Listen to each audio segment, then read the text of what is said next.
¿Qué tal? ¿Cómo están? Muy bienvenidos a otra edición de Paraguay Productivo por la tele. Hoy vamos nuevamente más allá de Mariscal Estigarribia, ya en la zona de Teniente Ochoa, donde funciona Cresca, y en su segunda edición de este programa dedicado al agro en el Chaco paraguayo, después de ver lo atractivo que fue la posibilidad de conseguir una buena cosecha de soja en el Chaco paraguayo, pero no solamente se dedican a la soja, sino que también hoy vamos a conocer los rubros del maíz, del sésamo, del sorgo y la chía, que también son objeto de intenso trabajo, investigaciones y desarrollo en esta planta de producción agrícola ganadera de primer mundo que tenemos en el Chaco Central. Con ustedes Cresca en su segunda edición.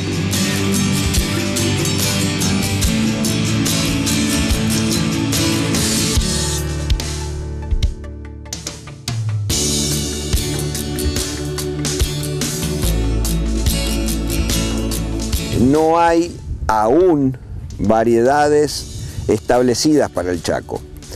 ¿Por qué? Estoy hablando de soja específicamente, porque en la región oriental la aparición del maíz de safriña como cultivo alternativo, ¿no es cierto?, para ellos, hizo que las heladas tuvieran que forzar el adelantamiento de la siembra de los maíces para escapar a esas heladas, ¿no es cierto?, que se presentan en los meses de a veces mayo o junio. Al adelantar las fechas de siembra de maíz, eso obligaba a adelantar las fechas de soja o a utilizar variedades de ciclo más corto. Los productores de la región oriental optaron por variedades de ciclo más corto. Ahora, ¿qué ocurre con esas variedades en el Chaco? En el Chaco, por las condiciones climáticas, las variedades de ciclo corto se acortan aún más todavía.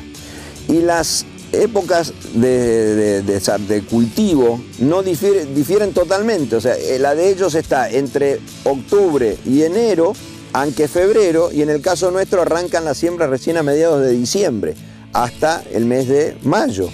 Por lo tanto, utilizar variedades de ciclo corto en el Chaco significa que con las altas temperaturas que tenemos, esos ciclos se acortan mucho más y eso disminuye sensiblemente los rendimientos.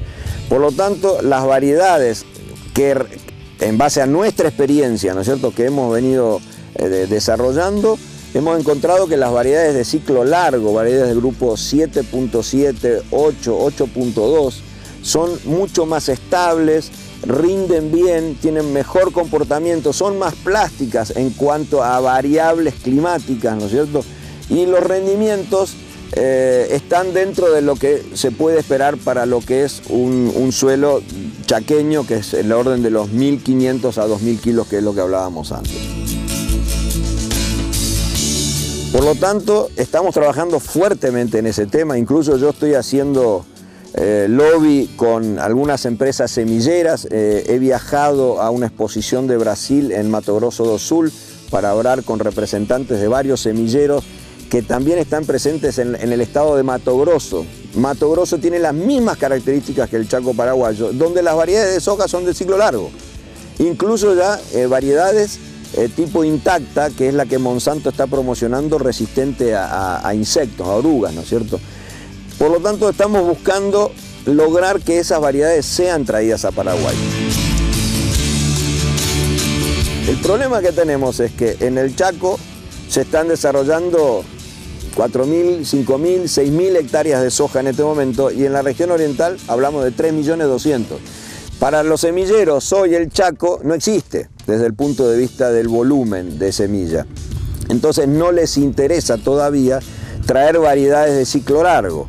Y estamos usando variedades que no son las ideales para la zona. Algunas se comportan mejor que otras, algunas rinden más que otras, ¿no es cierto? Pero en la medida que no podamos, yo no diría masificar, pero por lo menos tener un 80% de variedades de ciclo largo en el campo, los rendimientos van a ser difícil que podamos incrementarlos año a año, ¿no es cierto?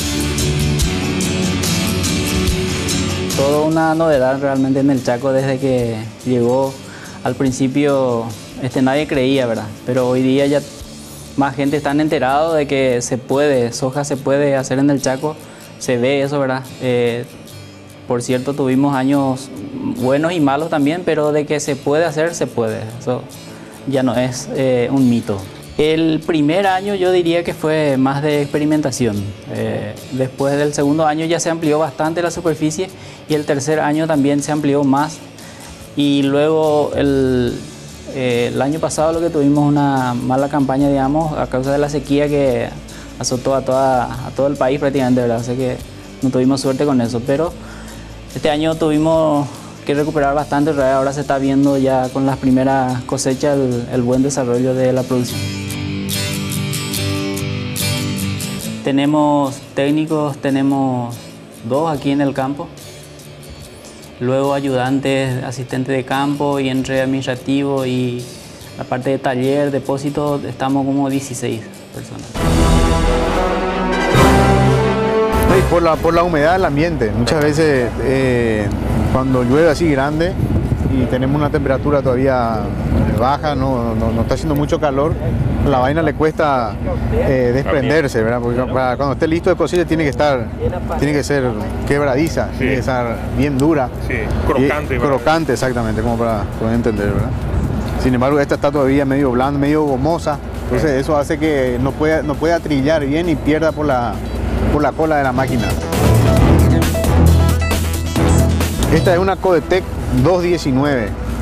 Codetec es un grupo largo, que es una variedad que no usan en la región oriental. No se usa, ya se usa por grupos más cortos. Cada vez se extiende más a grupos más cortos allá.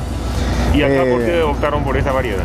Y es una variedad que para estos climas y la región la verdad que responde bastante bien. Es una variedad que estamos usando desde el primer año y tenemos un buen desarrollo. Se acortan mucho los ciclos aquí. Esto en la región oriental estará por los 140 días o más inclusive, ¿no? Es lo que me habían comentado gente que había probado esta variedad por allá. Sin embargo, aquí estamos con 125 días. 125 días de cosecha. También probamos las variedades más cortas, de grupo más corto, que usan allá, como la Potencia, Nueva Andrea, que son soja realmente que muy buenas, muy productivas, y a nosotros nos están funcionando muy bien ahí. Bueno, nosotros sembramos y tenemos, cuando la soja está, decimos en B3, tiene 3 pares de hoja trifoliada. Aproximadamente en ese momento aplicamos un glifosato. Sí. Un glifosato sobre la soja con un insecticida de contacto, ¿verdad? Por si hay alguna oruga que esté haciendo algún daño, ¿verdad? En los estadios iniciales de la planta. Sí, no, la oruga... Inmediatamente se hace presente. La oruga aquí es muy voraz. Son voraces toda la especie de oruga que tenemos, la verdad que es una batalla que cada año estamos tratando de incorporar más insecticida de punta donde podamos tener una buena residualidad, porque aquí la residualidad de los insecticidas se degrada muy rápido. O sea, la cobertura que tiene es inferior también comparado con la región oriental. Entonces hace que la oruga ataque más y es más voraz. A ver, seguramente es por el ambiente mismo, por la temperatura, que ayuda a los huevos, la eclosión, al desarrollo. Sí, como aquí la fumigación es casi yo diría el 90%, después de la siembra hacemos con un avión. Ya, con avión. Pues. Entonces ahí es mucho más restringido, ¿verdad? El tema de viento, temperatura. Muchas veces uno dice, no, si tenés avión tenés mucho más capacidad de fumigación, pero no es así, porque a la mañana fumigamos de 6 de la mañana a 9 y media, pues empieza el viento acá en el Chaco, el viento norte es muy, muy fuerte y las temperaturas también son muy elevadas, y a la tarde a partir de las 3 y media a las 4 podemos arrancar hasta, en verano oscurece 7 y media, hasta las 7 de la tarde podemos estar fumigando. La verdad que sería el segundo año. El segundo año. El año pasado ya se tuvo... El año pasado fue malo, el año antepasado sí fue bueno. Sí fue bueno. Entonces se llegó al presupuesto que se había presentado y estuvo bien. Este año vamos a estar por arriba, si Dios quiere. Tanto como en la región oriental, yo creo que todavía no podemos hablar de eso, porque necesitamos, a pesar de que estos también ya están estabilizados, como ven, es un lote más parejo, hay pocos rodales, pocas manchas de limo, sí. Que nos genera un problema grave por el tema de la infiltración y la capacidad que tiene la planta en desarrollarse en esa zona, ¿verdad? Estamos bastante avanzados con eso y podríamos llegar en este año en un promedio de 2.000 kilos más o menos. Es lograble eso, es lograble.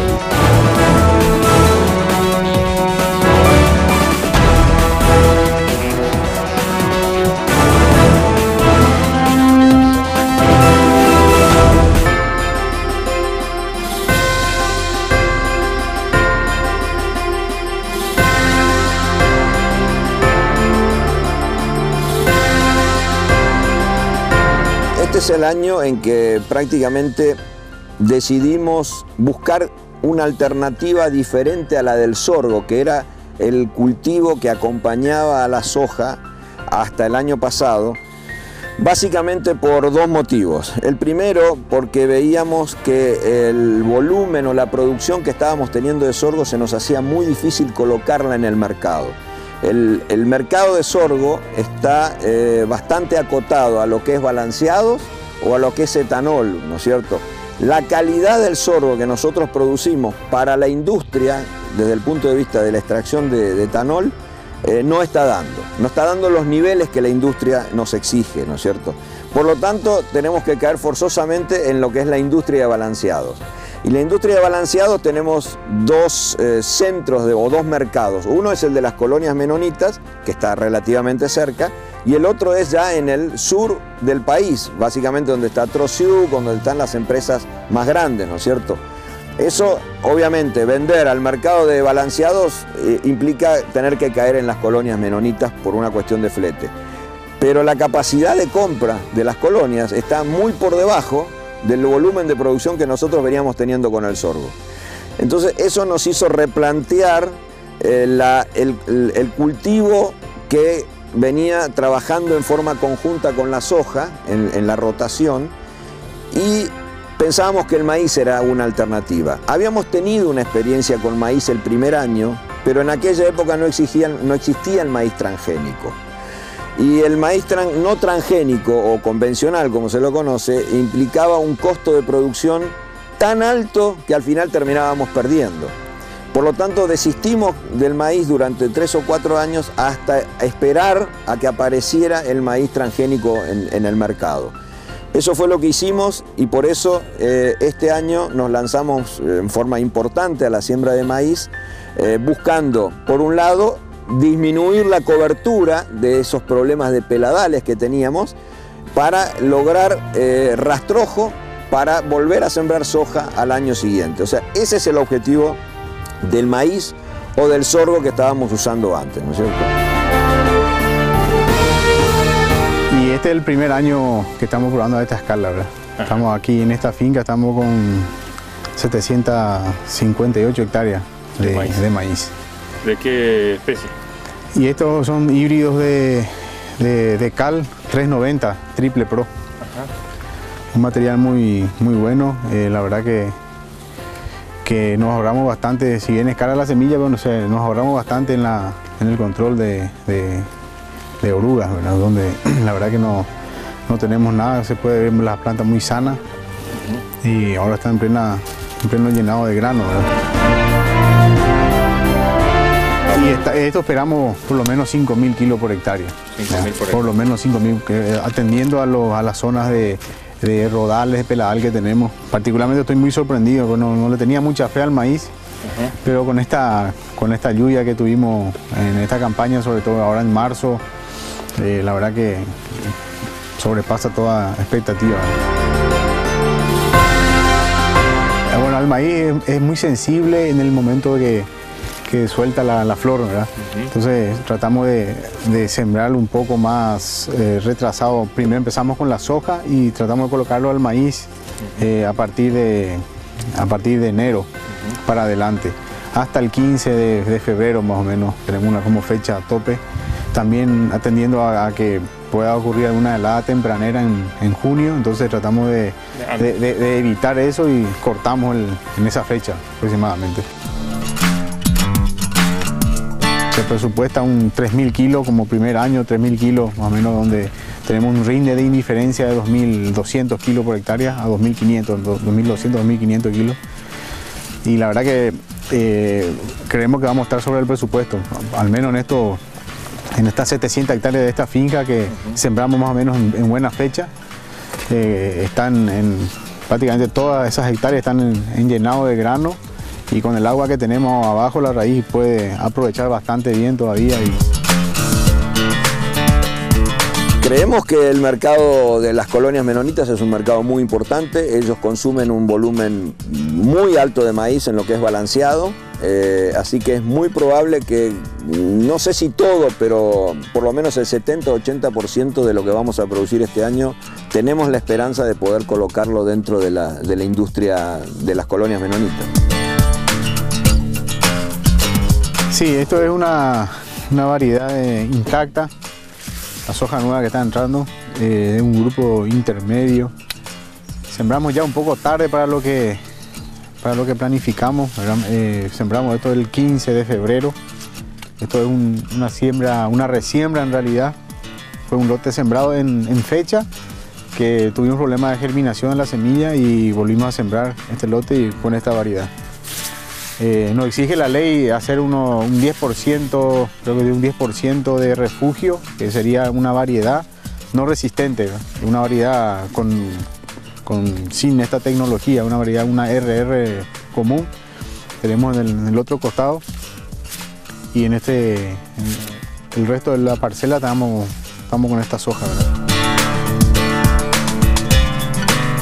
Y este año arrancamos con menos, arrancamos con 60%, casi un 60% de agua útil teníamos. Entonces decidimos arrancar porque se nos iba la fecha, confiado en tener este año que tuvimos, ¿verdad? Es como salir con tu vehículo con medio tanque de combustible, confiando en encontrar una estación de servicio por el camino. Más o menos eso fue arrancamos con medio tanque y después fue cayendo la lluvia, ¿verdad?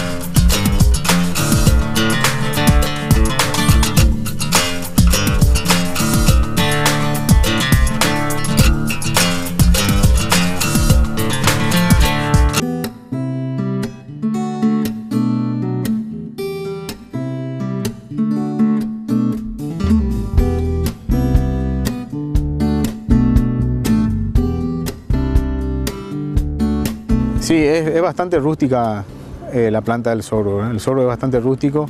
En época de sequía tiene el crecimiento, queda ahí, es como que le espera el agua. Empieza a llover y ahí vuelve a tirar, ¿verdad?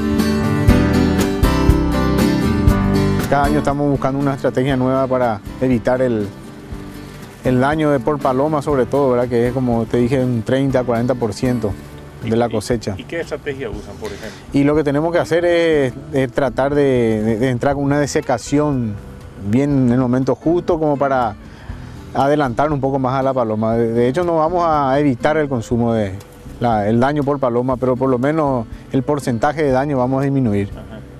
De esa forma, usando el paraguas como desecante. Cuando hicimos el presupuesto para la campaña del 2013-2014, no habíamos considerado ni a la chía ni al sésamo, pero sí habíamos considerado al girasol como una oportunidad y al poroto, al feijoao, porque pensábamos que esta es una zona bastante parecida a Salta, y Salta es una zona bastante porotera, y pensábamos que con el mercado brasilero relativamente cerca, más cerca que Salta por supuesto, podíamos desarrollar esos cultivos. Sin embargo, la dificultad para conseguir semilla de poroto y la excesiva presencia de palomas en el campo nos obligaron a tener que eliminar ambos cultivos, con lo cual nos quedaban lotes libres, lotes que en general no tenían una buena cobertura, ¿no es cierto? Y pensábamos que teníamos que hacer otro tipo de cultivos. Ahí surgieron, analizando márgenes brutos, surgió el sésamo como una alternativa, con mucha experiencia ya en el Chaco de varios años, incluso dentro de las colonias menonitas ya con sésamo totalmente mecanizado, incluyendo la cosecha mecanizada, y la chía como un cultivo que en vasta expansión en los últimos 2 años en el país, con un mercado en expansión, con precios muy interesantes en cuanto a los valores internacionales. Entonces pensábamos que realmente los márgenes nos daban números muy atractivos, siempre y cuando lográramos los rendimientos que teníamos presupuestados y los costos que teníamos también previstos. Por el lado de los costos lo estamos haciendo, por el lado de los rendimientos todavía no lo podemos decir porque los cultivos falta que se cosechen, pero creemos que posiblemente vamos a estar por debajo de lo presupuestado, pero aún así con márgenes muy interesantes. Si bien es un cultivo ya recontra probado acá en el Chaco por los menonitas, por los colonos, para nosotros es la primera experiencia. Estamos empezando con el sésamo, estamos aprendiendo todavía con este cultivo y hicimos 100 hectáreas en total entre ambos campos. Aquí tenemos 64 hectáreas y estamos esperando la cosecha de esto. Según los entendidos, rendiría por los 500, 600 kilos más o menos por hectárea. Vamos a tratar de secar también como la soja para tratar de apurar un poco y emparejar un poco. Como es un cultivo que no podemos entrar con ningún herbicida después, muchas veces el suelo es muy fértil y los herbicidas residuales tienen por corta duración, entonces se nos ensucia un poco la parcela, ¿verdad? Esto tiene una aplicación también de un herbicida para hoja fina, que era minicida, y pudimos detener un poco el crecimiento, pero en líneas generales se ve aceptable el cultivo.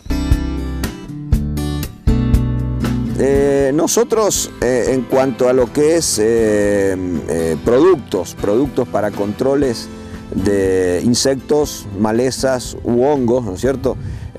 Obviamente nos manejamos dentro de lo posible con todo lo que sea franja azul, ¿no es cierto?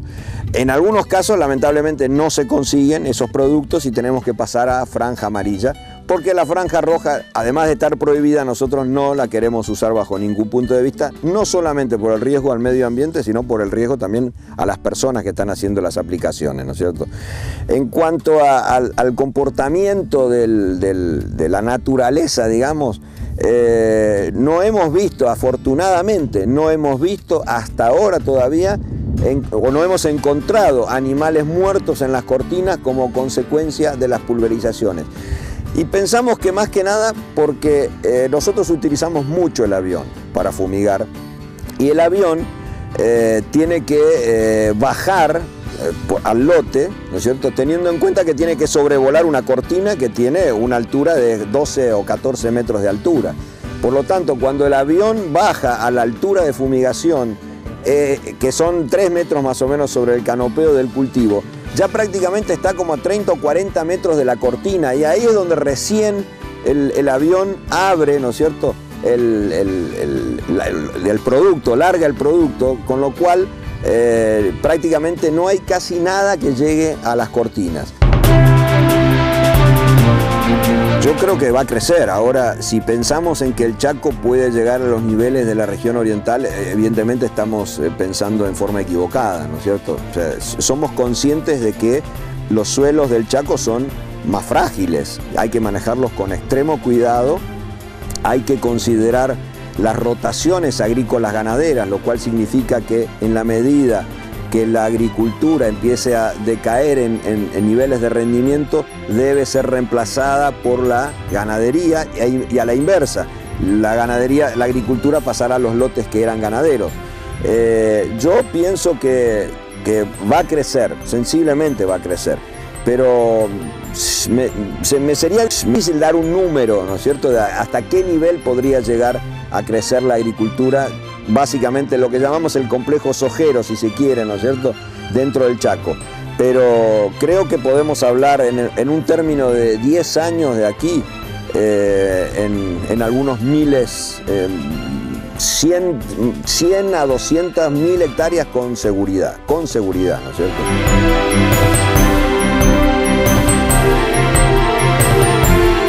Gracias por acompañarnos en otra edición de Paraguay Productivo. Hoy estuvimos trabajando nuevamente desde Cresca en el establecimiento Yerovia, donde vimos que no solamente muy buena soja se ha conseguido este año, sino también maíz de primer nivel, sésamo, sorgo y chía. Hay mucho futuro aún en la ganadería, pero también en la agricultura en el Chaco paraguayo. Hasta otra edición de Paraguay Productivo.